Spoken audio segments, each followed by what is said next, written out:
आपल्याकडे आहे हँडपूस सीडर, उचलून प्रेस करायचं टोकन यंत्र. तर बघा की जे फिथं लिहिलेलं आहे फर्टिलायझर खतांचा हातीचा आहे कप्पा, आणि हा आहे तो बियांचा. तर हे तुम्ही पट्टी पुढे पण करू शकता बघा अशा पद्धतीने.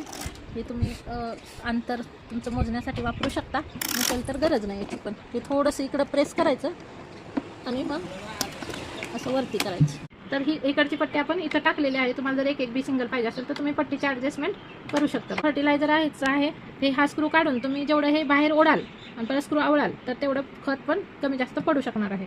तर आणि हे याची उंची खोली तर ती ॲडजस्ट करायची आहे. बघा आज आपण या टोकन यंत्राची चाळणी कशी बदलायची बघणार आहोत. हा इथं स्क्रू दिलेला आहे, झाकण दिलेलं आहे. सर्वप्रथम हा स्क्रू काढून घ्यायचा आहे.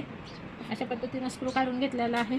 त्याच्यानंतर हा झाकण कसं ओपन करायचं तर याला खाचा दिलेला आहे. ते खाचा आहे ना थोडंसं दाबून असं प्रेस केलं की हे असं झाकण उघडणार आहे बघा. त्याच्यानंतर ही तुमची चाळणी आहे. तर हे व्यवस्थित बघायचं आहे, इथं असं दाबून ठेवायचं आणि ही चाळणी वर घ्यायची आहे बघा. तर अशा पद्धतीचं हे वायसर आणि हे झाकण आहे त्याचं. आता तुम्हाला कुठली पण चाळणी घ्यायची असेल तर ती चाळणी लावायची. आपल्याला ही चाळणी घ्यायची. या चाळणीमध्ये जी तुम्हाला बी टोकायचं आहे ते टाकून बघायचं आणि या सातुराचा किती बी राहत आहेत ती चाळणी या चाळणींपैकी लावून घ्यायची आहे. तर हे अशा पद्धतीसर ठेवा. तर अशा पद्धतीने हे टाकायचं आहे, अडकली पाहिजे. तर हे आता स्प्रिंग लावून घेतोय आपण. हे झाकण लावताना असं प्रेस करून त्याला खाचेत अडकवायचं आहे बघा. अशा पद्धतीने बसलेला आहे आणि त्याच्यानंतर हा स्क्रू लावून घेणार आहे.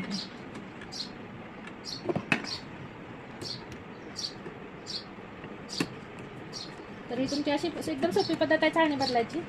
अशी चाळणी बदलायची आहे.